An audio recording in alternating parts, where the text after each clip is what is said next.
and welcome back to the 2015 Spring Promotion Tournament.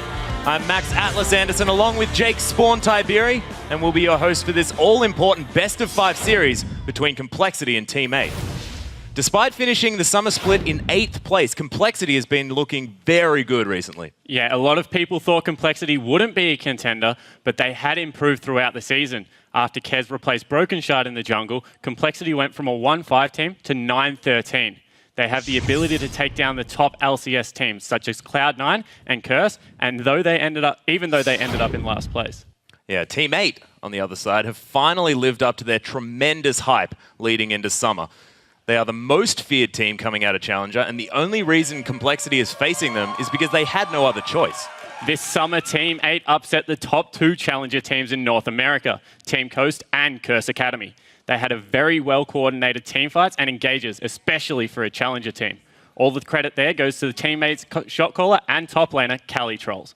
This is a true single-voice team. As soon as they hear go, they all move as one. Yeah, and one of Team 8's most recognizable players is their AD carry, Maple Street, a former LCS player for Velocity who's been in the Challenger scene with Team 8 for quite a while. Exactly right, Atlas. Maple hasn't needed to be the one carrying his team this summer. He's played calmly and at times passively and let the team carry him.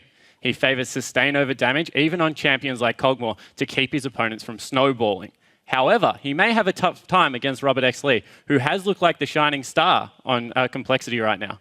Robert is 4-2 on his Tristana, and he drew 8 Tristana bans throughout the season. That's even before Triss became a popular pick. Yeah, exactly. And even though Complexity are LCS veterans, they have a lot of respect for Team 8's top laner, Cali Trolls. And on the other side of the map, Maple Street understands just how dangerous Complexity's bot lane duo can be. We're playing Team 8, and probably the biggest characteristic of the team is their top laner, Cali Trolls. He's kind of known to play these off-meta top laners or kind of like pocket picks, but for us, that's not going to be a really big deal. All of our lanes have carry potential. We all have good champion pools, and if you let us get fed, we're going to carry the game. I'll say their biggest weakness is their bot lane. They're definitely good individually, but their synergy together seems to be very off. Well, we just need to avoid getting killed, obviously. Babadub plays very aggressive laners. That means they're definitely looking to get Robert fed. To beat them, I think we just need to make sure that Cali Trolls doesn't get ahead during late phase. As long as that happens, I think we'll be in a good spot to win. And it really looks like Team 8 are focusing on this top lane as well. So Cali Trolls really wanting to get his team ahead early on. Yeah, we saw Cali Trolls on camera. He was looking nice and dapper in his shirt, and he really is the leader of this lineup. As soon as he gets on a carry top laner, we've seen his Fizz, we were seeing his Kha'Zix when that was a strong pick, and he just loves to play these fight-heavy champions and be the first person in for his team. Yeah. And do you think that that Westeros can really stand up to that? I think Westeros, as a veteran of the of the NAC, will be able to stand up against him because he has a wide diversity of picks that he can play. He can play very aggressive top laners. He's very famous for his Akali. And then, of course, he goes back to default picks like the Mundo, Shyvana, and he can play tanky top laners as well and allow himself to just get through the laning phase and become this big tank late game. Yeah, we won't mention the Garen. So let's take a look at the starting rosters. On the blue side, it's Complexity, with Westeros in the top lane, Kez in the jungle, Prolly in the mid lane, Robert X. Lee as AD carry, and Babadub on support. And on the red side, it's Team 8. Cali Trolls in the top lane, Porpoise Pops in the jungle, Slushie in mid, Maple Street is their AD carry, and of course in support, it's Dodo. Yeah, and so let's go back to that top lane. Our featured matchup is, of course, these two players who love to fight. Complexity's Westeros versus Cali Trolls. Yeah, as I said, Westeros is a member of the old guard of the pro scene. He went to the Season 1 World Championships. That was with Epic Gamer, and he's been fighting for a spot in the LCS since it began. Now that he finally has it, he won't want to give it up easily. Westeros improved massively from a very rough start in the split, and he's not a player that lets the stress get to him. He withstands all the outside criticism from the community, and he doesn't give up in lane. Even if he gets a few kills against him, he doesn't let him go in tilt. Cali Trolls, on the other hand, is one of the most exciting young players to watch. Absolutely. He's aggressive and not afraid to innovate. He had the most kills in the Challenger series with 88, and he makes the plays all over the map with his teleport. He had 9 different champions in 19 games during the Challenger Series, and he is totally unafraid to counterpick a meta champion with whatever he thinks has an edge. And a good example is that, as we brought up, was the fifth pick into Amundo.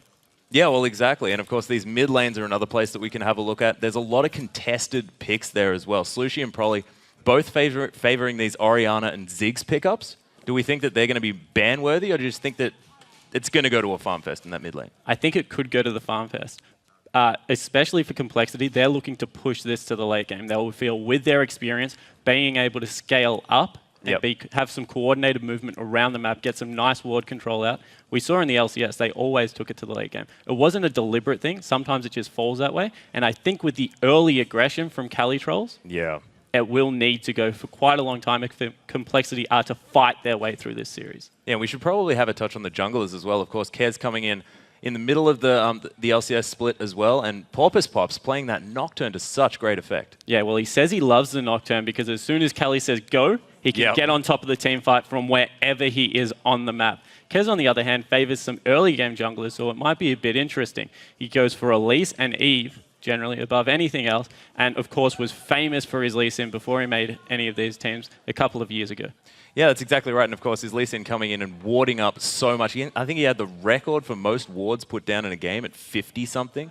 Just absolutely ridiculous, and really making sure that they can get the vision that they need early on in these games. And do you think the Complexity is going to be able to play with enough control to stand up against the team potential of Team 8? I actually think Complexity plays with great control. As we said, they're good at turtling, they have a lot of wave clear and sustain, and they play quite balanced team comps, generally with a tank in the top lane, and then Robert on something like a Corki, although he is 0-7 at this point, that has some mid-game potential. Yeah, we'll see whether that does work out. But let's check in with LOLesports.com and see where your votes stand. Right now, it looks like 56% of you think that Complexity will earn the right to keep their spot. And that's one of the closest that we've seen. Yeah, once again, a very close matchup. And if there was a team that was going to challenge to get into the LCS, it was Team 8. They've looked phenomenal in the last month. They certainly have, coming out on top of the Challenger Series. And of course, Complexity being in the lowest rung, of course, they're 8th place. So you'd think that if Team 8 were going to win, they'd be taking the right spot in the LCS, wouldn't they? It's definitely one of the spots that were up for grab. However, I don't think the end results were really indicative of how well some of the games went for Complexity. When they had good games, they were definitely on point. So it's not like they can't play the game. Yeah, they just get lost sometimes towards that early mid game. Yeah, and their late game prowess was incredible. Taking games from the top teams at 50-odd minutes into these games, when these are veterans. These are teams that are up at the very top of the standing, and Complexity able to hold themselves together. Has that got to do with those veteran players? Yeah, it definitely does. I think it has a lot to do with West Rice and Prolly, of course. Yeah. Prolly in that mid lane keeps everyone's spirits up. Quite a nice, funny guy. And he plays a lot of control around the map, and he tries to help his team out as much as possible. Yeah. So a lot of that has to go to the mid laner. Slushie will match up against Prolly very well, however. They play very similar champions, and Slushie's early game is fantastic. And do we think that Lucian's going to be a potential pickup here as well? Because I know Slushie's been playing it a lot recently, and Prolly's picked that one up. Hasn't had that much success, but they have won a few games. Do you think that's going to be one of the pickups? Because I personally love watching. I think we're seeing less and less of AD comps, particularly with the short-range carries like Lucian and Corki in the mid lane. Yeah. They definitely have their place. They can fast push extremely well. However, with Assassins coming back in the metagame, it's just so risky to run 2 AD carries. Yeah, we'll see whether that does work out. Of course, it has happened sometimes. There has been actually a little bit of talk that I've heard, around the water cooler. The Tristana mid is a possibility here for Team 8, but we shall see whether it does come to fruition. Because then you can bring that early game AD carry, and you can get that Tristana really scaling up. Of course, one of those only AD carries that does scale with levels incredibly well. So we'll see whether that does work out. One thing that's really interesting to note, actually, in that bottom lane especially, is the fact that Maple Street has been favoring this Cogmore even after the nerf. And on the other side of things, Robert X. Lee has never played it. He hasn't played it in the LCS yet. Yeah, so Robert, of course, loves Tristana above anything else. Then he kind of defaults back to the Corki. Maple plays a lot of Cogmore and goes an interesting build that not many other people do. He rushes the Blade of the Ruined King. He thinks it gives him more early game damage consistently without the burst potential, and it also allows him to sustain through lane. We've seen that a lot of times coupled with the Nami, and it's extremely difficult to bully that lane around just because of the amount of sustain that can come out of that duo. Not to mention the fact that Bioarcane Barrage does give you so much extra range, and with Tidecoil's Blessing as well, giving the slow and the extra damage, just means the kiting potential is ridiculous on that champion. So in the late game, it's still very, very effective. And with Nami, it makes up for the other strong points of Trinity Force as well, of course. You said augmenting that auto attack for a little bit more burst. The movement speed that you would normally get from Phage, you get from all of her abilities, as well as the potential to peel with the bubble and, of course, the ultimate. Just a great duo in that bottom lane. However, Bubadub's one of his favorite champions at the moment is Braum. And we've seen that Braum can be that counter to Nami. With the Unbreakable, the shield can block the bubble as well as a tidal wave. So look for him to pick that up or for it to be banned away, because he loves to go aggressive early. Yeah, we'll see whether he does decide to do that one. I'm not entirely sure whether that's going to work out necessarily, just because, of course, Unbreakable, you often save it for when that tidal wave happens, and so other poke can come through. And when there are champions like Ziggs that are going to be favored in that mid lane, may not necessarily work out as well. Yeah, we spoke about it yesterday. It kind of becomes that Mexican standoff where you don't want to use the shield until the waves come out, and then you can just hold the wave forever and hope that you can get picks from other champions.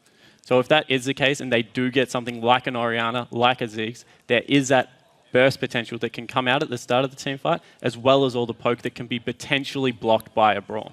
Yeah, we're having some slight delays getting into this game, ladies and gentlemen, but we are going to head back over to the analyst desk for some predictions for this first matchup.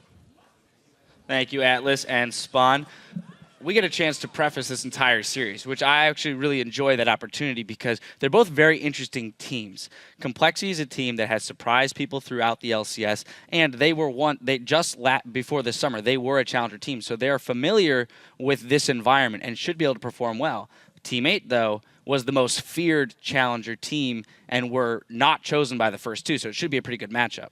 Yeah, definitely. Complexity's always been that blue shell team to me. Even Westrice, the matchup between Cali Trolls and Westrice I feel is really interesting because I think Cali Trolls has the upper hand, but Westrice has been improving a lot over the beginning of the split. From the beginning of the split to before, I've thought in most matchups against other top laners, they'd 9 times out of 10 they do better than him, but towards the end of the split, he was doing better against other top laners. He was winning more against other top laners, and he's gotten a lot better not only out of lane but using his teleport and all that. I saw him on that Shyvana towards the end of the season, and he had some really great engages, and he was just getting better and better. But Cali Trolls is that kind of player where he comes out with those unconventional picks, and you're not really sure what he's going to play. So if Westrice can keep him in check, that's going to be huge, because when you're playing something you usually don't see, and you get ahead on that, you can really snowball the game because Cali plays those carry tops. You saw Fizz in some of the Challenger games. There's definitely an element of how will he react to those unconventional picks because we saw it in this last series. We saw Millennium unable to deal with those kind of pocket picks that they're not used to playing against, and it can really factor into it. On top of the fact that Cali Trolls is actually in the shot calling position from the top lane, which I think is a really interesting dynamic for a team to have. Yeah, I definitely haven't. I don't know exactly how it works on his team, but I think that's very interesting when you're making a lot of the calls from top lane, because how strong you are can be very different depending on whether you get 2v1, whether or not you win your lane, and him getting ahead will definitely be huge for a teammate. I feel a lot of it will rest on him. We're kind of going in dark because we haven't seen either of these teams play off against each other.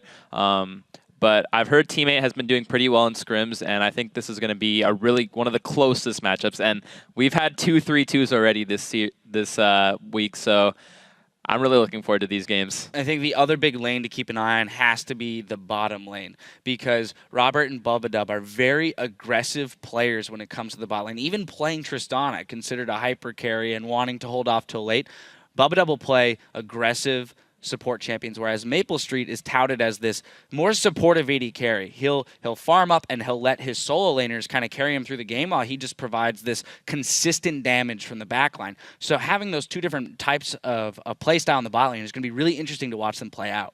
Yeah, I think the mid lane's kind of just going to be like this farm fest, and then bottom lane, I think with Bubadub and Robert, they're going to play really. I've seen them play more and more aggressive towards the end of the season. I think they're going to continue with that play, and I think a lot of it's going to be, is bottom lane going to snowball for Complexity? Is top lane going to snowball for Team 8? And I think the picks and the compositions that Team 8 is going to have are going to be very interesting. And then, of course, we'll look at the one final matchup, which would be the junglers, right? Normally kind of left out of equations. Something that I find very interesting about Porpoise Pops is he actually has a pretty big priority placed on Nocturne, right? He's one of the few Nocturne players that we see, as we don't see it very often in the LCS. Sometimes teams will reach to it if they really need to go that deep into their champion pool, but that's also something that could catch Complexity off guard if they're not used to playing against a Nocturne from the jungle. Yeah, I've seen Cortez. He's kind of more like a gank-heavy jungler. Like, he focuses a lot on lanes. Especially, like, he knows, like, when I was playing Nidalee against Complexity, he knows, okay, if Nidalee gets ahead, that's really bad. He ganked me multiple times to make sure I didn't get ahead, and that was one of the reasons they won the game. And I think Cortez is going to realize, okay, these are the lanes I need to gank, and he's going to spend a lot of time ganking.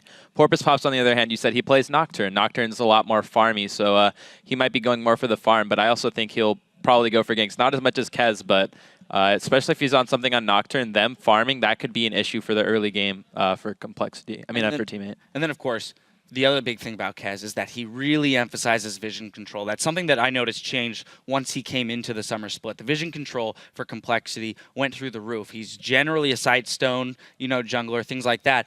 And it's something that we've noticed a lot of challenger teams have struggled with, right? They're all fantastic individual players. When you get to that vision control, map movements, rotations, they seem to struggle a bit more. So there could be a pretty big edge there given to Complexity just based on the fact that they have that experience with the vision control. Yeah, nowadays on junglers, you're just seeing Sightstone on every jungler. Sightstone Elise, Sightstone Lee Sin, Sightstone Kha'Zix even. And everyone's just trying to get as many wards as they can, especially from the jungle and support positions. You're seeing buying most of the wards, but it's definitely a team effort in getting those pinks out and getting the vision in a specific area, setting up for those dragons, setting up for those buffs, and knowing which part of the map you want to take control of. And I think it's really important that these junglers are on top of the vision game. And then, of course, there's always the element of a game being able to go to 80 minutes when you have Complexity in the equation. And that, that begs the question is, could Teammate even sustain, a best of 5 series that goes that late? I mean, there's definitely there's a test of strength and endurance, mental fortitude and emotional fortitude when you get, late into these series. Yeah, there's teams that are good at early game. There's teams that are good at mid game. There's teams that are good at late game, but nobody beats Complexity at super late game. That's the 80+ minutes. That's the dead zone. Yep. And Complexity definitely knows that time the best, so you don't want to mess with them if you get to those late games. So I have to assume when we look at picks and bans, Tristana is obviously high up on the priority charts when it comes to Complexity. Over on the side of Team 8, though, like I said, there's the Nocturne, but I'm more concerned with how Complexity approaches the top lane, because there is that possibility of having an unconventional pick come through. I imagine it's very hard, and you as a top laner can probably speak to this, to find a matchup that you want in Champion Select. Also, because they have to play blue side 3 times, which means that if Team 8 wants, they can counterpick their top lane on red side for games 1, 3, and 5. Yeah, I definitely think that top lane is going to be really important. Not only the matchup, but not only the player matchup, but the champion matchup. What counterpick is CaliTrollz going to use? And he has been that top lane player, kind of like how we saw in the earlier set with Unicorns of Love, the Poppy coming out. He's the kind of player who'll bring that stuff out. He's not scared, even if it's a relegation best of 5. He will bring something new out, and what he's going to bring out and how well he's going to play it, that's going to be huge for Teammate. We saw him get a solo kill on a Nidalee in their last series as Malphite. I mean, I don't even know how that happened. Yeah, I was going to say, I was talking to Crumbs the other day, or yesterday rather, and he was saying, Nidalee, that champion is just so strong, things like that he can't imagine, what would be the right champion to pick into that. Well, CaliTrollz says it's Malphite. We just got word that apparently the players are ready to get into the game, so we're going to send it right back over to Atlas and Spawn to get us into it. Thanks very much, Dash. And yes, we are about to get into Champion Select. And do we think that Tristana is definitely going to be a ban? I don't know whether it will be a ban, just because there are some mid-game carries that can deal with her, and we've seen that so far today. However, Robert is very, very scary on it. So I would not be surprised if they let it through once, see if they can deal with it, and then if not, just take it off the board completely. Yeah, and he does build that static shift early as well, so has a little bit more of a shot towards that mid-game, but of course we are into Champion Select. Gragas going to be taken off the board very early on by Complexity, and Teammate bending away the Ziggs, of course. And Nami being taken off the board, don't want to let that sustained bottom lane go through, looking to pick on Dodo and Maple, and there's a Triss ban. Yeah, and Nami's banned away because Dodo favors that champion almost exclusively. He loves playing that Nami, and we did read that Complexity just don't want him to have that comfort pick. And the Nidalee ban, I find that so smart. Don't want to leave Westrice on this island top lane by himself. Yep. Also, oh my goodness, the alley got through. Yeah, so Aurelia taken off as the last ban. Alistair picked up first pick. Yep, and this is 4.14 as well. He can headbutt auto attack, so that those Trinity Force Alistairs in the top lane could be a thing. Of course, we have only seen Alistair in the support role so far. But it's very... Boss, yeah. What is this? Kha'Zix? So the ambiguous pick is Alistair. It can go support, it can go top. You don't know what you're dealing with. We've both seen AP and AD Alistair as well in the top lane. Kha'Zix being hovered at the moment. That is the generic go-to jungle pick at the moment. But Calitrolls has also played it in the top lane, so who knows what could happen. Yeah, but actually, he could play anything in the top lane. He might have another Poppy. When he did play at top lane, he used to go that R evolution and use that to take less damage and get around the top lane and find favorable trades. And they're also just locked in the Maokai. So I have a feeling the tree's probably what's going to go up there, and leaving that tree open does mean that most of the time it is going to be picked up, and cow versus tree in the top lane. That could be the thing. Yeah, and it could definitely turn into a slugfest if that is the case. Yeah. Both of them have so much inbuilt sustain in their kit. Of course, Alistair with his E and then Maokai with his passive. Yeah. And they both turn into this mid-game tank that takes no damage with their ultimates, but then dish out so much to the enemy. That's exactly right, and they're both massive CC bots as well, so you can imagine you can build real teamfight comps around these guys. And Prolly and Kez looking for their champions. Do you think Orianna could be a possibility here? No, it's actually going to be Lucian picked up here by Robert Exley, favoring that one over the Corki, not wanting to go for that with his current record of 0-7. Yeah, I don't think for the easy mid-range AD carry. I don't think you can put too much into that record. I actually think he plays a very good Corki, and Maple Street looks like he will pick up a mid-game carry to try and match forces with this Lucian. And Slushie, Orianna, plays it so well. Yeah, and it's his most played champion as well. Played it 6 times throughout the Challenger Series. So more than comfortable to sit on that one. Plus, we all know Twisted Advance plus that Shockwave, really, really strong. And Corki picked into Lucian. It's pretty standard. We saw this come out of the Unicorns of Love as well. Yeah, and this matches teammates' playstyle to the T. Calitrolls going in, looking for the flank from Kha'Zix at the same time. Slushie can add all of the area effect with Maple Street there. In the mid-game, around dragon fights, this team is terrifying. We'll see what Complexity can do. They do have the Pulverized Yasuo combination available, but it's going to be Syndra picked up. And Prolly has been going nuts on this champion recently. Yeah, Prolly can play a fantastic Syndra, hitting those long-range scatter the weak, setting up picks for his team. With Bubadub on Thresh, that means if anyone is by themselves and they lose a little bit of vision control, with Lee Sin, with Syndra, there is so much individual damage in that combo that with just the 3 of them, they can pick off anyone. Yep, scatter the weak and sentence them to death is basically what they're going to be doing. Last pick going to come through. That's going to be the Braum picked up. So Maple Street will be joined by that big shielded man in that bottom lane. And after talking how passive the bottom lane from Team A can be, we see a very aggressive combo coming out. Of course, Braum bringing a lot of early game utility into the lane. If he does hit that Winter's Bite, setting up the stun, as well as the amount of burst damage that comes out of the Phosphorus Bomb. Yeah, Phosphorus Bomb plus Sheen auto attack, if Maple Street does get that one early on, just means almost half Lucian's health in that early game. So see whether they do manage to get those combinations down. But as far as these team fights are concerned, Team 8's team comp is ridiculous. Yeah, Team 8's team fighting comp is very good, which means that vision across this map is going to be key the whole game. They need to ensure that they stick as 5, don't get picked off, and always have vision of that Syndra. Yeah, it's going to be very, very scary. But if these team comps made you rethink your vote, you can always tweet at LOL Esports using the hashtag COLWin or T8win, and we'll see in-game who you think will walk away with the series. And honestly, looking at the team comps already, Team 8's Siege isn't that strong. Is that going to be an issue? Braum makes Team Siege of course, so much the better Unbreakable already. He can just stand in front of your team with Unbreakable off. If he's a little bit tanky, get a little bit ahead. With the Sheen procs as well, they will be able to rip through turrets. I don't think that will be the issue at all. I think it will be more how the teams decide to play out this game. Will it be a heavy team fight comp?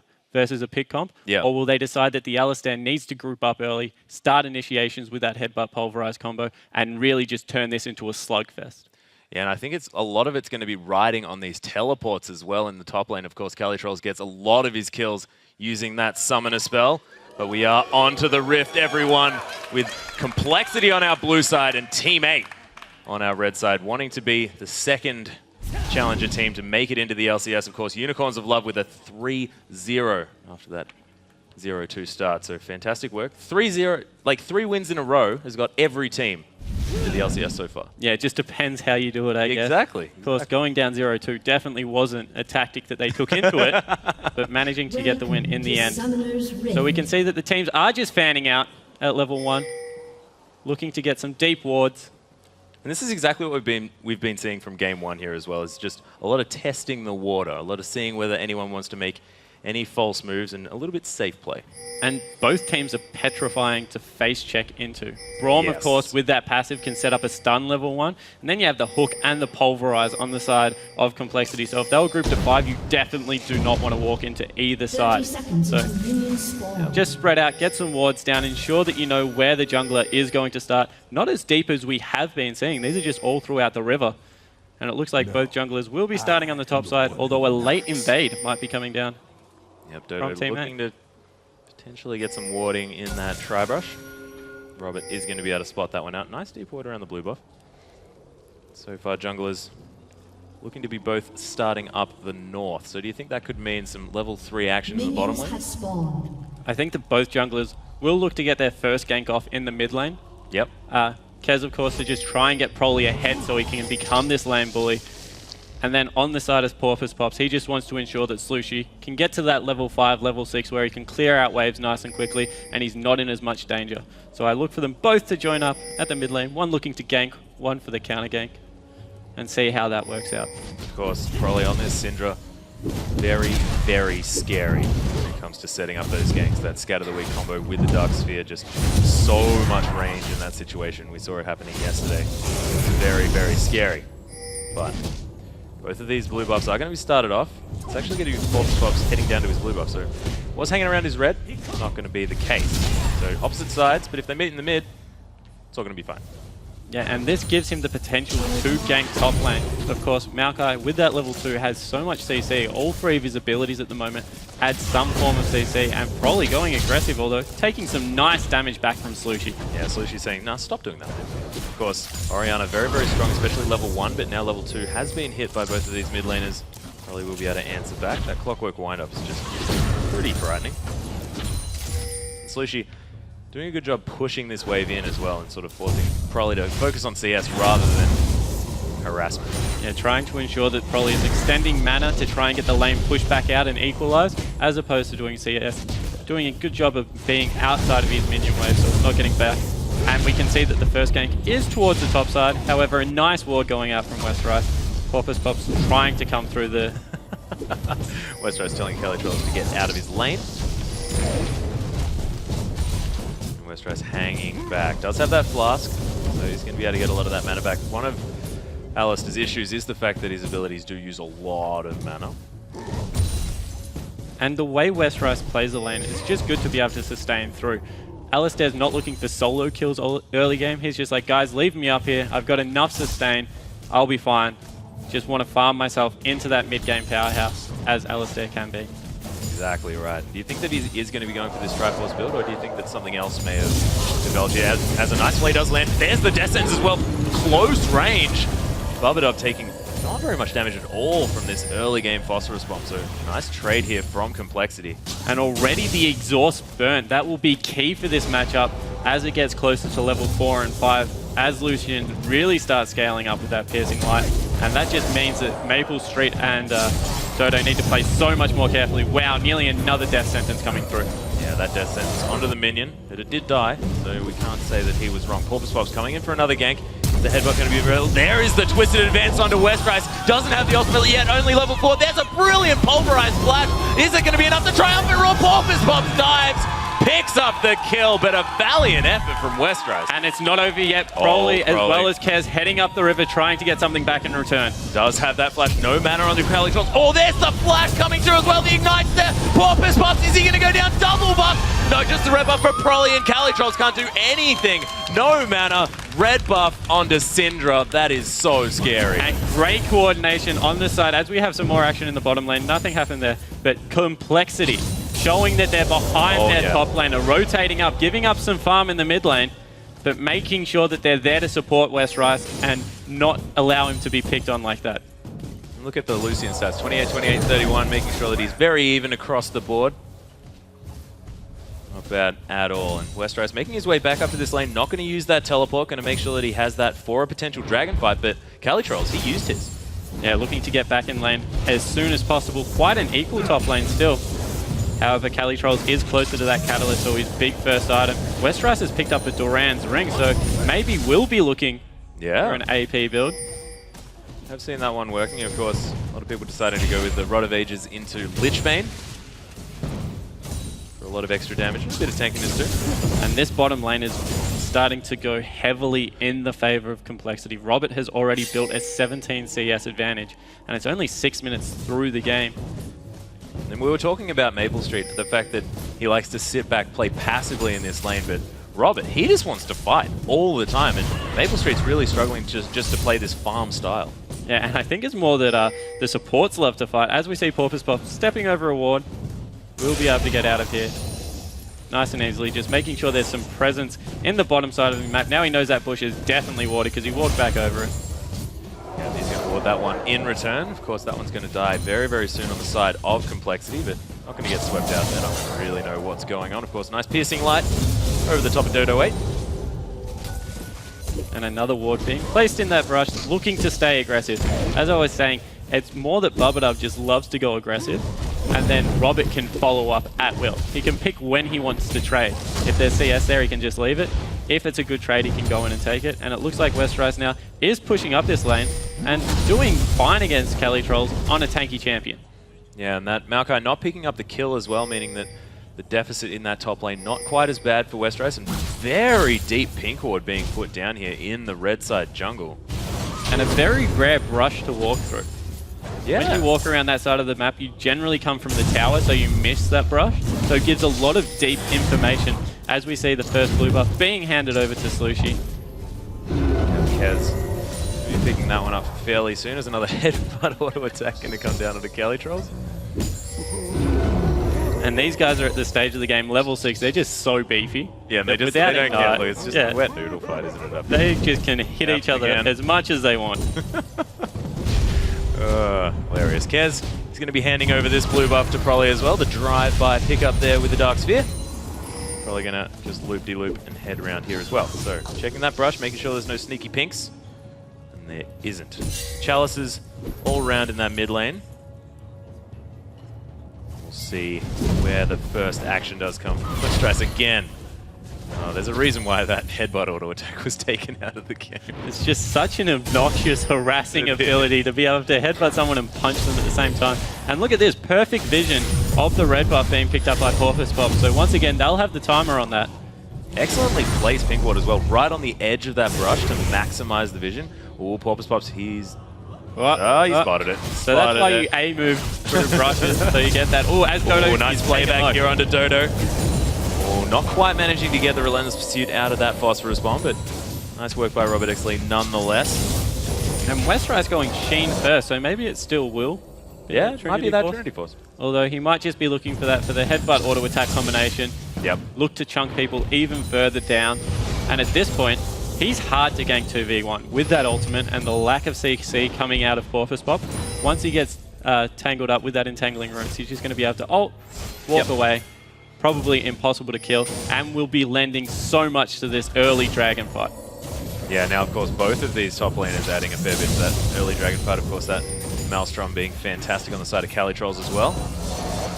See whether it's going to be the coordinated team fight around that area that's going to really do it for these teams. You can see there's really deep vision around the bottom side of the map for Complexity. Their vision game has been fantastic. As a nice hook does land onto Maple Street. Double play with the box there as well. There's the Glacial Fisher. Bubbit going down low. There's a brilliant exhauster on Robert Exley to make sure that he doesn't pick up a kill. But Westrise is here. The teleports come through.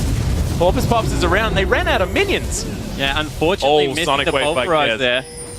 Not going to follow up on that one. Cali Trolls didn't teleport in there, so if they do look to fight this, he will be full health, but he's just roaming back towards top lane, so nothing coming from the first teleport. Potentially a dragon, but there's a ward right there. That's been spotted. Yep, the teleport is, of course, available by Cali Trolls. He's walking down. I need to get there earlier. There he is, right into the middle of this fight, exactly where a Maokai potentially wants to be. Twisted advance onto Westrise. Does have that ultimate if he needs it. It's going to come through. There's the headbutt onto Maple Street. Gets him way out of this fight. That's going to be Porpoise Pops going down straight away. Robert, no, Broly picking up that kill. Nice three-man shockwave. So much damage on Complexity, but the double kill coming through from Broly. Robert Exley takes a cog to the head, but there's the stun. Little bit late onto Slushy. Ridiculous from Team 8. They come back in this fight 3-2. And they're also low. The chase is on from Proly. No boots, unfortunately, so won't be able to pick that one up. And such a well-coordinated team fight from Team 8. You can see exactly how they like to roll. Yeah. And that shockwave that came out from Slushy was enormous. And he waited so patiently to get exactly the right one, too. All right, let's take another look at this. So COL start up the dragon, and straight away Kelly just teleports in. He's in the thick of it, and now Complexity, unfortunately, is split. They look like they're starting to get the better of the fight, but then Slushy comes in, lands a beautiful three-man shockwave, and then just uses his passive Clockwork Wind-Up to pick up a kill onto Robert here. And unfortunately, there's nothing they can do to chase. 3 members escape on low health, but a one-team fight on the side of Team 8. They now have positional advantage. They're looking to pick themselves up a dragon. Yep, Kez nowhere near this one, and Team 8 are going to be able to extend this lead from 400 to about 1,400. We shall see. Westrise does manage to get herded out of here. And Team 8 with a very strong early game play with a lot of scaling champions on this team as well. And because of the way the team fights are going, Porpoise Pops is elected to go with his W evolution first for that poke, looking to get people low. As we see, this bottom turret is under heavy fire. This might go down this wave, and hook just missing. Porpoise Pops is bottom lane.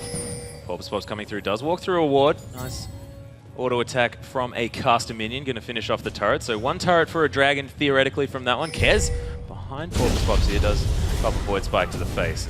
Decides he's going to walk the heck out of that. And the team focus for Complexity right now looks to be around the middle lane, although now we see Westrise going to head back top, turn into more of a farm fest once again. Both of these teams want to group over objectives. Yeah, I wouldn't be surprised if all game we saw these lulls, although Westrise is going in for another game. See whether he can land the combo onto Slushy here. Does have the command protect. He's walking pretty quick too. That dissonance is going to help him out with that one. He's going to be able to try and pick up his red buff. Ooh, blue buff in fact manages to steal, does Kez. Ooh, and goes out of the way. shockwave. Well played from the jungler on the side of Complexity. Able to deny that from Slushy, who now is low on mana, just means that this turret may fall in the next couple of waves, although it looks like everyone's rotating over to it. Slushy still has his Athenes, so sitting on low mana isn't going to bother him too much, of course, with the scaling and mana regen on that one. Probably be able to steal this one away. Blue buffs apiece, jungler in mid lane for Complexity. Still, 1,000 gold in the lead. That dragon doing work for Team 8. Trample by Westrise, helping him get these minions down to auto attack range. Look at that, perfect. Oh, done. So easy. Great last hitting under the turret there from Westrise. Just making sure he was away. Yeah. But as I was saying, I would not be surprised with how much these teams both look to teamfight if they don't just control vision and wait for objectives to be up. Be that a blue buff as we just saw, or a dragon, or these turrets that they're looking to fight over. And otherwise, just go back to lane and farm up because both teams scale quite equally into the late game. Oh, Dodo does get caught by that Death Sentence here as well. There's the stun coming down. The box by Bubbit. He might have gotten a little bit overexcited. The culling coming through. Nice stand behind me. Does come out from Dodo to save his life. Slushy there for his team. And with Dodo and Maple being slow low, that means that this might be in the mid. Oh, there's the Death Sentence onto Slushy. He does manage to protect himself, but the ultimate's there. Robert Exley with the Light Slinger passive. That's going to be Bubbit trading, though. A nice Glacial Fish are going to pick up that kill. Look at this turret, so low on health. Yeah, next wave, that one will be going down. The wave clear from Slushy is so much more important than the support in Bubba. So advantage Complexity on that fight, and they'll be able to pick themselves up another objective. Nicely played. Controlling the map rather than controlling the money is the trade-off that you do get for taking these turrets instead of the dragons. Another bit of a battle in the top lane. Maelstrom gets popped, and Westrice doesn't really care. Calitrolls doesn't care either. My goodness. Just punching each other in the head. Yeah, they certainly are. Hooves and branches flying everywhere. Now, MK's going to be picking up his blue buff here. Decides to finish off that Sightstone before his Spirit Stone. Yeah, and this is just the emphasis that Kaz puts on vision around the map.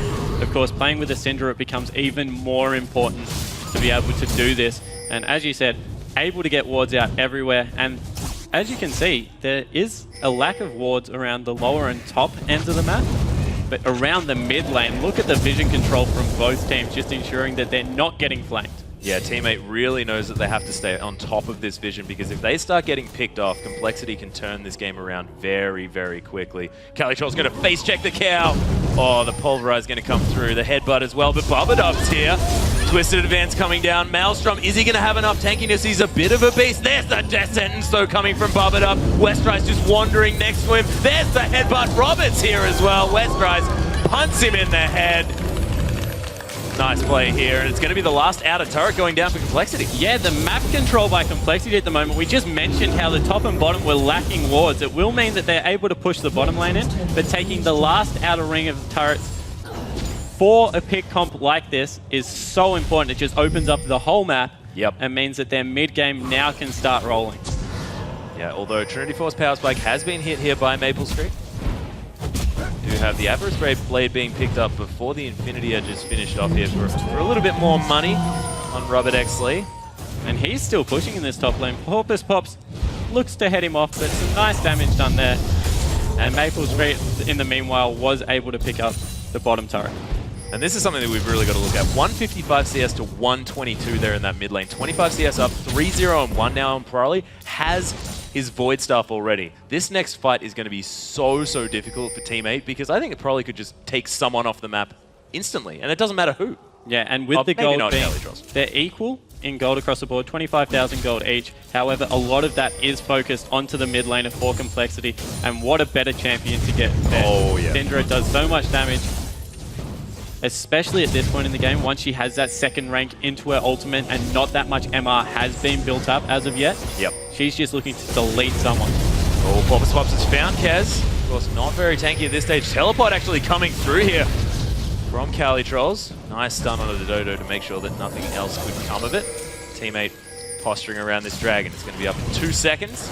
And they've managed to secure themselves control of this area. There is a ward behind them, so look for Westrice to go to that one if they want to engage this. However, they are nervous and looks like they're going to push mid lane instead, maybe giving up this dragon for an objective. Oh, Kez is going to try and come in, but he doesn't manage to get it. Kez takes the Dark Lantern out of there. Has to blow Flash on the outside as well. What a great ult coming out of Dodo, ensuring that that was locked up straight away with as much CC as possible. There's a Twisted Advance. Calitrolls immediately getting caught up, and what I was saying about Syndra almost didn't apply, but he does get out of there. Ultimate was popped in order to make sure that he had as much damage reduction as possible. And a massive wave in the bottom that needs to be dealt with. Pelling coming through just to apply even more pressure. Robert Exley just wanting to fight all over the place. Does cop a rocket to the head. Slushy picks up his blue buff as well in the meantime, but not able to get into that bottom lane. So a whole minion wave has crashed into that turret, denying experience and gold to a member of Team 8. However, they've got another dragon. They're 1,000 gold in the lead. And Calitrolls, now with that Rod of Ages and a Chain Vest, is starting to ramp up.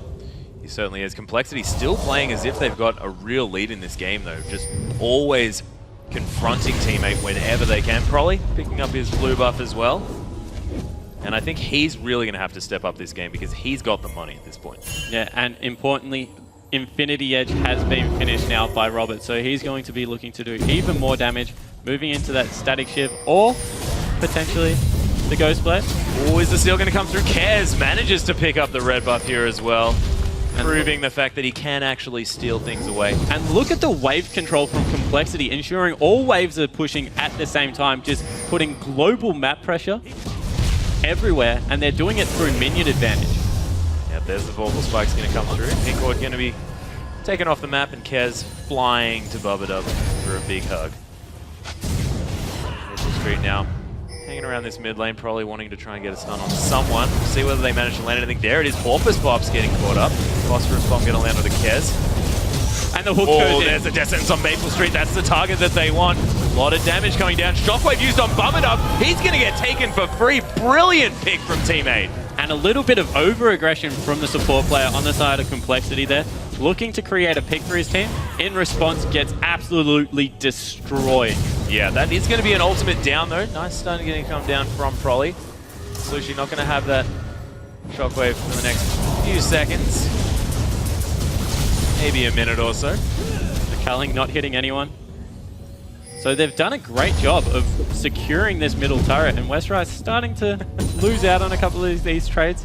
Still don't think they can kill each other whatsoever, although the wave is now on teammate's side of the map, and Calitrolls may be face-checking a Prolly. Yeah, Prolly might be face-checking a Calitrolls as well. Who knows? Who knows who's face-checking who at this stage? Tree is going to walk back in there, does have that ward, so knows that nothing's going on. Oh, and they're collapsing. Looks like they're all out safely. So once again, going back to this Farm Fest, and so far, the gold lead is extending in teammates' favor. Yeah, this push not quite working out here for Complexity. I think losing Bubba wasn't part of their plan. That being said, his death sentences have been pretty good this game. We'll see whether teammate can put the pressure on themselves now, sort of their turn to make a play. And the CS discrepancies are starting to come out in the areas we expected. Calitrolls nearly 30 CS up, and you can see how much healthier he is just because his passive is what gives him sustain without having to use anything. Looking for a dive on Westrise with Maple Street here. Oh, Bubba coming up here as well, though. Complexity have got here first. Maple Street tries to come through. There's the flash box as well. Calitrolls so slow. Sonic Wave lands. Kez wants to be able to resonating strike him out of here, but Westrise picks up the kill. Good teammate's going to give the cow another one. And once again, the rotation into the top lane by Complexity has been what has secured them 2 good kills so far, ensuring they're up there helping Westrise out. They will lose a turret for this, but Robert will take one in return, and it's the tier 2. Yeah, no response coming Dodo through. down here as well to try and stop him from taking this one. Does have the red buff, might actually be able to just kill him after taking it. So Maple Street going to take the top outer. The bottom inner going to be traded for on the side of Complexity. Now 4 turrets to 2. The map control from Complexity is fantastic. And the next big fight will be in about a minute and a half. Dragon about to respawn. Yep. No vision control for either team around this area, so look for Kez to get down there and start trying to assert some control over the general area again. And teammate Porpoise Pops, 2-2 and 4 now in comparison to 0-0-2 from Kez. 20 CS up as well, has a lot more money than this Lee Sin. Will we be seeing Porpoise Pops trying to make these plays coming through into this next Dragon fight? Because he's honestly stronger. Yeah, at this point he is stronger, but Kez is just using his gold to help his team out. He's trying to get that control that we keep speaking about to ensure that their rotations around their map are getting them objectives. So maybe in the 1v1, Porpoise Pops will be stronger, but Kez is using his money to try and allow this split push top lane to happen and different things around the map to keep on occurring so that, honestly, Complexity haven't had to fight a 5v5 yet. Last Dragon, they just pushed mid. When the game came in top, they just went to the bottom lane. Now that they're trying to repel the mid lane, they're just going to the top lane. Fantastic movements around the map to ensure that these teams never have to meet head on. Exactly right. And Westrise, now that he has that Trinity Force finished off as well, does do a lot of work to these turrets. Has taken out the inner turret in the top lane. And that inner turret in the mid lane was very, very low as well. And of course, being an inner turret, that's not going to reach it. Yeah, and they can send Westrise now into the bottom lane to deal with Calitrolls. Of course, being the AP, not going to be able to take the turrets as quickly. Picking themselves up a blue buff as well. However, Cali has a flank here. If they go too deep into Dragon, they might be in trouble. Yeah, a lot of vision coming down. Nicely recognizing that Cali had disappeared from the bottom lane, so just getting out of there. And it looks like teammate will be starting up another Dragon. And once again, Complexity just don't want to fight. They're just going to give it for free, push mid. Yep, they know the fact that teammate has this fantastic comp. Be able to take those dragons. Calitrolls going to tank up the Sonic Wave, and Kez not wanting to go in without the resonating strike. Ooh, Dodo with positional advantage, but Robert X Lee just going to take the inner turret on this one. Their map movements are fantastic, and knowing their comp's capabilities is brilliant out of Complexity. The protection of the map that's coming out of Prolly and Dodo West, March got caught here. Unbreakable, but that's not going to stop the death sentence. No, it is going to stop a lot of the damage. Maelstrom going to be popped by Calitrolls just to protect his support.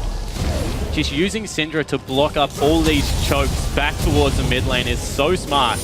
It just means that they can't get around and get into a good position to flank because of how strong Prolly is. Now with that needlessly large rod, can pretty much blow up anyone on the side of teammate and just ensuring his team gets objective after objective. That's now all the second ring of turrets out, so the map's even more open now. They can get some Baron control and start looking for some picks. And it's exactly what Complexity want as well. They want control over this map, control over the vision so they can set up, get a pick, and then get another objective. And that's going to be their ticket into the base. Nice stun onto Calitrolls, not necessarily the target that they want.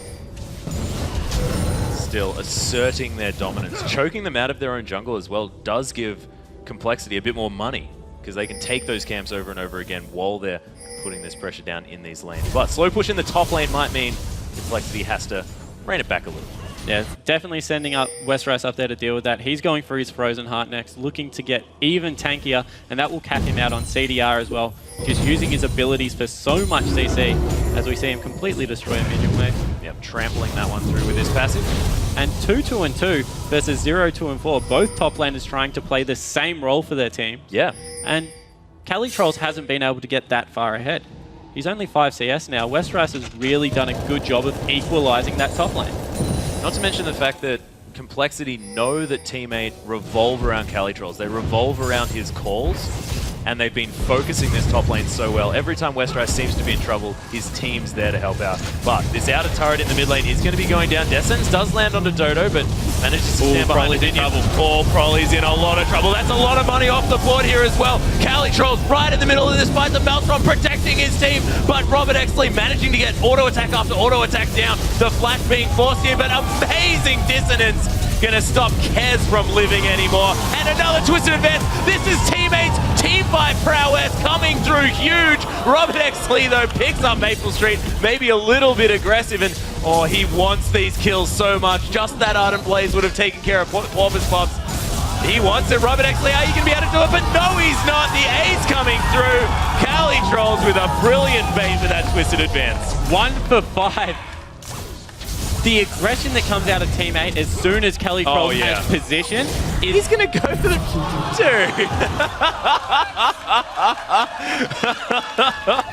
Another replay to potentially throw over to the analyst desk.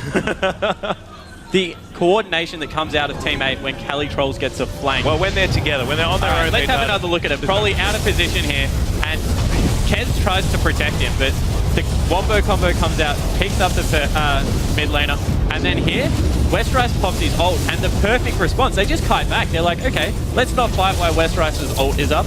Kez unfortunately tries to re-engage and does get backed up, and now the ult's down. Once again, Calitrolls, let's go guys, everyone straight back in. Juggling turret aggro, Maple Street goes a little bit aggressive and gets some unlucky crits right there. The last one, 436. He's able to be taken down, but just a well-fought team fight on the side of teammate will get a 5 for 1. Fantastically well played. And teammate. the TP's coming in from behind. This could be another team fight. Yep, Calitrolls making another play around this map in Complexity. They've got nowhere to go here. Nice stun to Porpoise Pops with theirs. The Maelstrom'd up tree in the middle of this fight. Probably forced to use that flash now. Dodo is coming through here as well. He's in trouble now. Yeah, we'll see whether he can make this one work. Robert Exley, though, gets taken down so incredibly low. Look at how tanky this tree is. The ultimate being used on Dodo, but they traded their top laner. Bubadub's dead as well. Robert Exley on such low health, and Kez is out of this one. This could mean a Baron for Team 8. It looks like they're certainly setting up for it, although Westeros is only 20 seconds away, and he does have his teleport.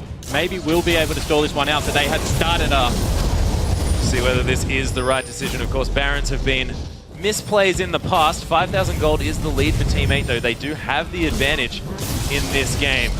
And they are starting to chunk it down as well. This Baron's getting low. If they don't make a move quite soon, this is going to go down uncontested. Probably wants to come around. He's got his eyes on Maple Street. And There's the son of the Cali Trolls, but that is going to be Bobbers Box picking that one up. Robert Exley, what are you doing? The double shockwave. Actually, no. He's going to be dead already. Westrice in the middle of everything, but he doesn't want to be here. Team 8, such coordination. And we said that Complexity would be the more coordinated team towards the mid and late game, but look how well Team 8 fight. Able to pick up the Baron, another 2 kills, make that 3. They're really rolling now. 9,000 gold in the advantage.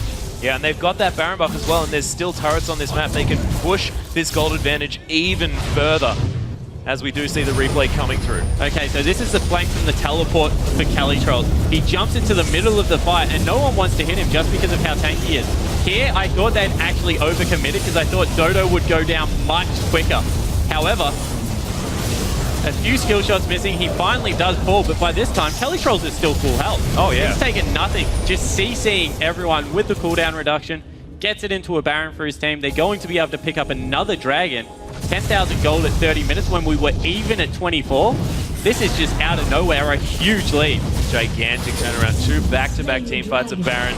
Another Dragon coming down for Team 8, and this is where they've been really making sure that they control the map, picking up these Dragons whenever they can. Westrice now caught out. There's the Void Spike's going to do a lot of damage as well. Unbreakable Will needing to be popped before any potential fight, so that's a big cooldown off the board.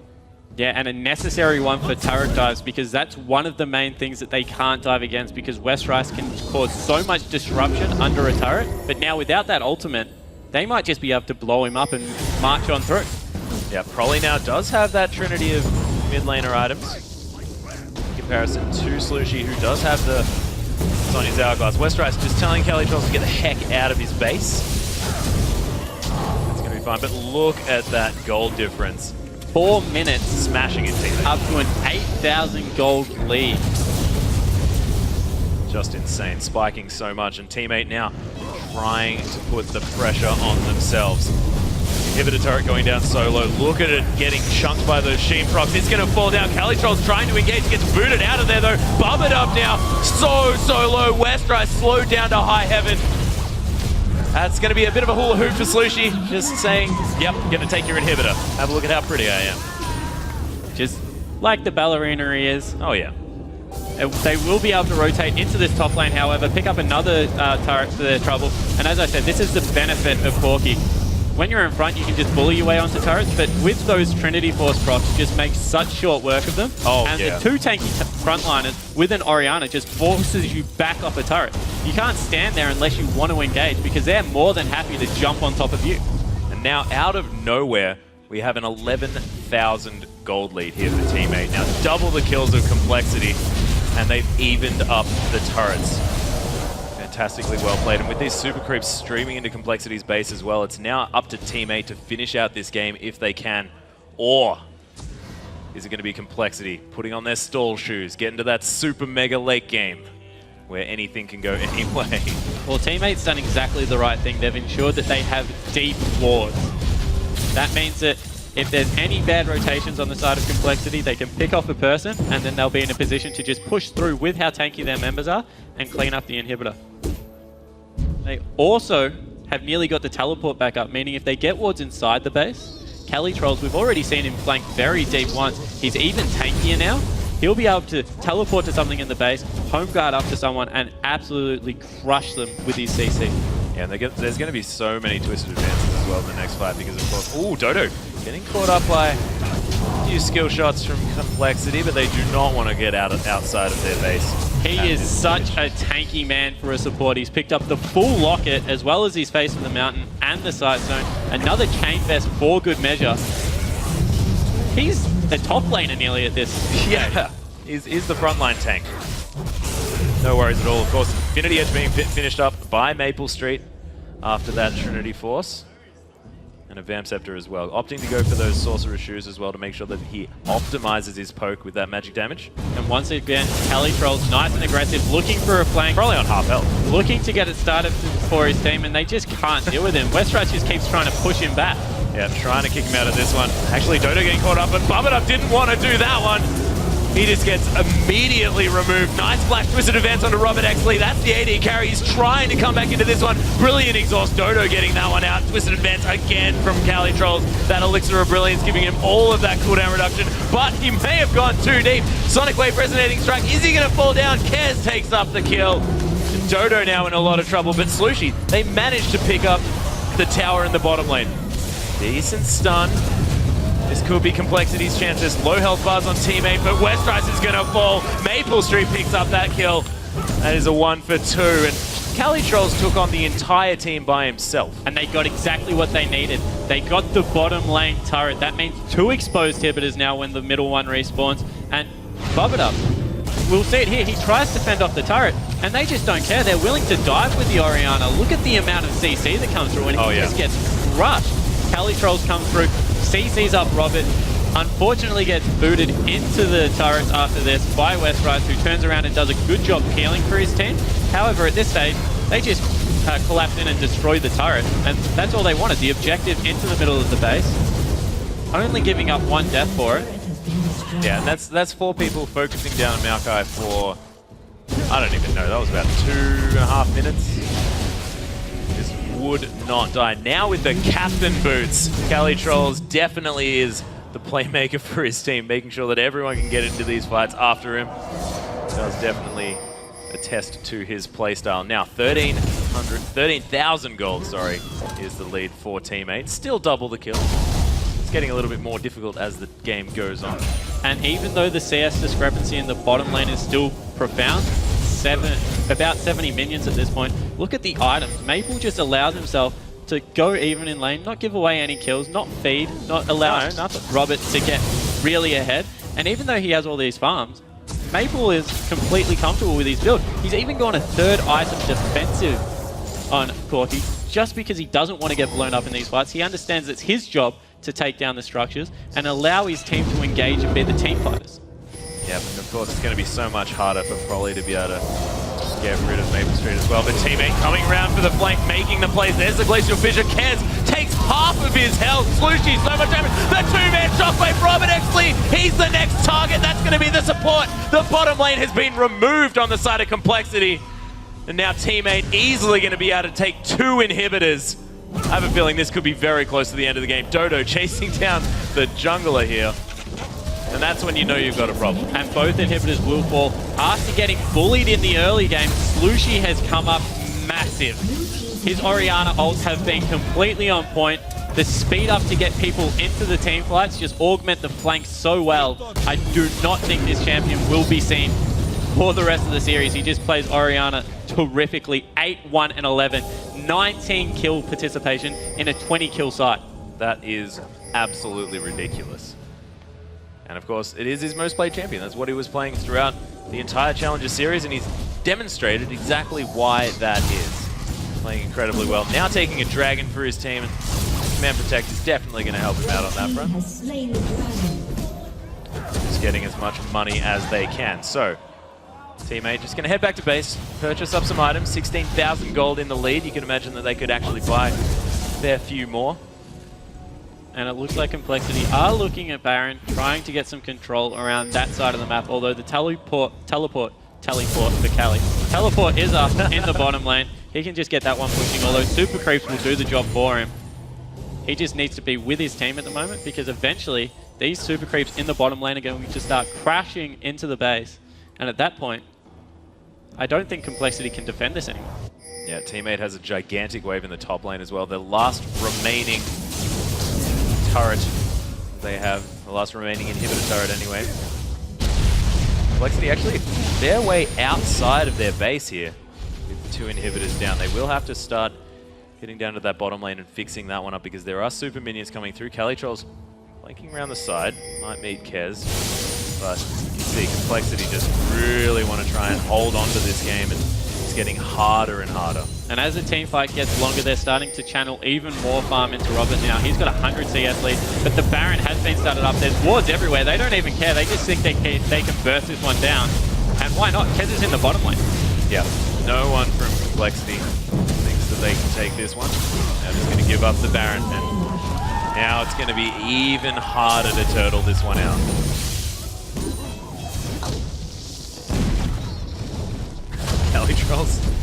There's a bit of troll. Having a bit of an animator. Giggle. Yeah, a bit of a giggle. As we see the whole of Team 8 now in the top lane, they're looking to take the last remaining turret, playing it extremely textbook. And at the moment, Complexity, super minions are inside their base. They can't defend this one. They might be looking towards the next game at this point. Yeah, I think they might be concentrating on what the heck they can get rid of. And I think that, of course, that Orianna, nice double stun. Robert Exley going to try and cull out this way, but you can see this turret just needs to be sneezed on. It's going to be taken down. And look at this. As all this is going on, and inhibitor turrets are under fire, so they have to send Robert back. That's all 3 inhibitors now. So many creeps. It's just a battle against the odds. Yeah, it's going to be Super Creeps taking down the Nexus turret as well there. And here's the last fight. Complexity's health bars are melting.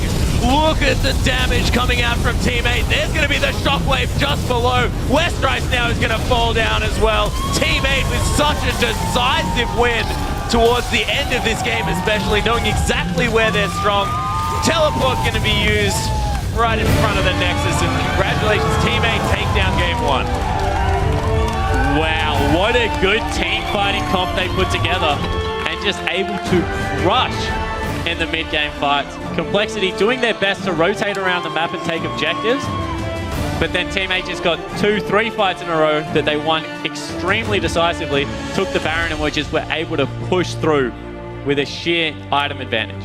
That's exactly right, and of course it didn't even matter the fact that Westrice was even in that lane. It was the fact that Calitrolls had such good late-game calls, and he could make those team fights out of nowhere. That teleport into the mid lane, that was ridiculous. Came through and got exactly the fight that they needed. They're just so decisive as a team.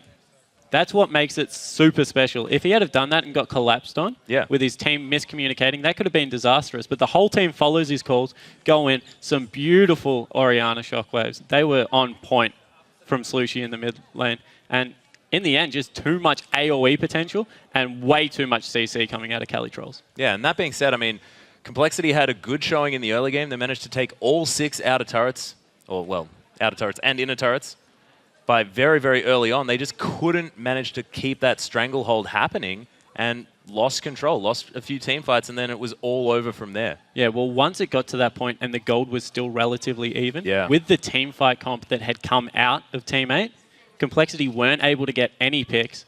Members went tanky just so they could avoid Syndra. Yep. And then from there, it just became a brawl, and Team 8 excelled in that kind of a match. Do you think the Dragons are going to be something that Complexity is going to have to look at contesting in the next matchup? I think that if they want to play that way, they need a better split pusher top lane. Yep. They need something that can completely ignore team fighting and just keep pushing, and then get something in the mid lane, maybe the Orianna pickup, or just ban that one away, that can stall. Because the way that they were playing looked like they had a semi-team fight comp with Alistair, and then maybe a pick comp with the Thresh and the Syndra coming out. So I think they just needed a more decisive identity to their team fight. Yeah, we'll see whether they managed to find that one. And it's going to be difficult for Complexity, because when you get taken control of that much towards the later stages of the game, when you're this team known for late-game prowess, that could throw you off. But Dash, Zion, and Zyrene are standing by to take us through to Team 8's win. Take it away, guys. Thank you, Atlas. As you mentioned, we've got Zyrene joining us now to break down these matches in an exciting best-of-5 series against Complexity and Team 8. Thank you for joining us. Thanks, man. I had to come in here and just break up that bromance. You guys are getting a little too lovey-dovey over here. Don't hate, don't hate. Anyway, it was a fantastic win there by Team 8. And I have to say, Complexity did look really strong early, right? They were making some great movements around the map. They were taking plenty of turrets, but losing out in other global objectives. Yeah, they're pretty much bleeding Dragons out to Team 8, and Team 8 was picking the fights, but the split push is what was really going well for Complexity. Yeah, it's definitely all about that split push. That is what Team 8 doesn't really seem to react to very well. I think one thing Complexity can continue to do is continue to split push. And if they're going to be bleeding out these Dragons, then they need to have some sort of strategy, have a better late game, or have taking towers while they're leaving these Dragons, because bleeding all these Dragons against a team fight comp is really bad. Like, the Maokai pick was huge. As soon as they got ahead off the Dragons, they were just forcing these engages. Calitrolls was teleporting behind them, Flash, engaging. He was forcing the fights when they had the advantage, and they were able to capitalize off that. Definitely, I feel like Team 8 struggled a bit with indecision when it came to that split push, but as soon as the team fight started up, they were in their comfort zone. They were ready to go, and they were team fighting pretty superbly. Yeah, that's definitely the forte there for Teammate. They love to team fight. CaliTrolls is the shot caller, and he loves to come down. And every time that he teleports, it's one of the best teleports I've seen. His teleport usage is fantastic, regardless of the champion he's on. We've seen him play Fizz, and he still knows how to position with that and know what to do. And he really does dictate the composition and the style of the team based on his pick. If he's got a Maokai, they're going to be team fighting always. If he's got the Fizz, he's going to split push, try to duel the top laner, then he'll TP in. Sometimes he goes a little too far with his engages, but he will go in, and that's something I really respect. He does not waste time. He does not wait around. He'll go for that engage. He'll force the next fight so that they can get an objective. Yeah, and a big thing about that is even when Teammate is behind, he still has that play style. He's not the type of guy who sits around and lets the game just fall apart around him. He's always forcing a fight, even if they're 8K down. He's got to do something. He's like the now or never type of person. And what I love about that, we're gonna layer it on here. Yeah. What I love about that is that when he goes in, though, and sometimes he does go too deep, the rest of the team follows. There is no questioning the call that is being made. And so, Zyrene, I know you have a little bit of insight into why that is. So CaliTroll's logic as the shot caller is, I'm going in when I say go. If nobody's following me, it's all you guys' fault. If it's a bad call, you still follow it. You have to follow his call. He's the utmost authority in there, and everybody else just trolls him if he goes in. Exactly. So anyway, I do want to jump into the team fight that kind of turned things around, and it's kind of a big tell right there, the fact that it was a team fight. We're going to go 26 minutes into the game, going to the mid lane around the inner or the mid turrets here. So Zion, go ahead and walk us through this one. Yeah, so this is when Teammate was grouping up. They'd got the couple free dragons. They actually had a sizable gold lead now, and they're pushing down mid. They got the Braum in front. Maokai just comes in from the side, lands a nice root onto Prolly into the shockwave, instantly gets blown up. Kez gets out a little bit, and then he decides to safeguard back in right when the teammate backs up and dies to a dissonance, surprisingly. And then at this point, this is where CaliTrolls flashes in so they can pick up the last 2 kills. And so far it's a 4 for 0. Everything's looking great. And then Maple Street flashes in, and then he's like, oh, whoops, I can't fight that Fed Lucian. But as we said, Maokai actually engaged twice there. He engaged onto the Syndra, and then, as you said, later in the fight, Flash re-engaged. And so that's just, again, the idea that once we take 1 kill, we're going for more. We're going to push this advantage to its end. Yeah, and Porpoise Pops with the shout-out to Broken Shard there after the team fight. You had to bring that up, although it was pretty hilarious, It was great. I must say. So now we get into, all right, what's the solution here? We already talked about a little bit that complexity with the split push, they did well with that. They were also funneling a ton of farm onto Lelouch. It's very clear that the Robert Bubba lane is the stronger of the 2 bot lanes. But is that lane alone enough to carry them through? I think they should definitely tailor more towards their bot lane. You saw that they were getting a 20-30 CS lead at like 6 minutes into the game. So they definitely have an edge there. They can, from the bottom lane, you can easily control dragon areas. So if their bottom lane's getting that far ahead, maybe they can force a good back timing where they can just set up for a free dragon. If you have that kind of advantage in bot lane, you should take advantage of it. But there's also CaliTrolls that you have to watch out for. What's he going to be playing? Is he going to have his teleport up? Because when you look for those plays bottom, there's always the threat of a teleport. All right, so then let's go to the top lane, Zyrene. What does Complexity do in that situation? Because we saw Maokai, it's not even one of his unconventional picks, and he's getting ahead in farm. He's getting to that state where he can fearlessly engage. And to be honest, the Alistar pick was a little underwhelming there. Well, yeah, they first picked it because it was left unbanned, and Westrice didn't have the same type of impact in the team fights. He's CC. I think the first time I saw him hit 3 people with a Pulverize was near that last fight. Like, his impact was not very high, and he wasn't creating this zoning potential. He wasn't getting a carry completely out of the fight when it would go down, and it was really difficult. But Westrice, he needs to be better with his TPs. He needs to match CaliTrolls' aggression and also be very aware of what's going on the map. That's a huge thing for Westrice. And CaliTrolls, he can throw curveballs at you because he might not play a team fighter again. I would be curious to see whether or not Complexity decides to shift a little bit more focus to the top lane. We did see them rotate up a few times, but it was in response to Team 8 moving up into the top lane and trying to get CaliTrolls ahead. So I would rather see Complexity be proactive in keeping CaliTrolls down and let Robert and Bubba do their thing. Let them take care of themselves in the bot lane. And then meanwhile in the mid lane, it is a farm fest, but I'm pretty confident in Prolly's ability to farm on a champion like Syndra and be relevant later in the game. I actually think Complexity's better strategy is to help snowball their bot lane, because it's kind of like the mentality in solo queue. When your top lane's feeding like they're 0-10, you don't want to go up there against the 10-0 person and then try to kill them, because you're just going to die too. Instead, I think it's better to go to their strengths, go to their bot lane, help them snowball, get the vision control from them, and control the bottom and mid side instead of trying to constantly look top. And here's the thing, too, that you have to consider with all of this is the teams that I've watched actually be successful against Teammate have focused the top lane because CaliTrolls is the shot caller, and he's very kind of emotional and takes the game the way that he is in it. So if he's behind, his calls are going to be a little more reserved, but he's still going to go hard, but not as hard as TPs. He'll try to make something happen, but he might overestimate himself and go too hard, and that'll cost Teammate. Well, so I think the top lane might be the way in. So it seems like there might be a few options there then to deal with him, but I feel like either way they have to make a decision one way or the other and fully dedicate their team or their game plan to that. But with that game, the Teammate hype train is on track after game 1, but can they keep the momentum up against Complexity? It's game 2 when we come back, so don't go anywhere.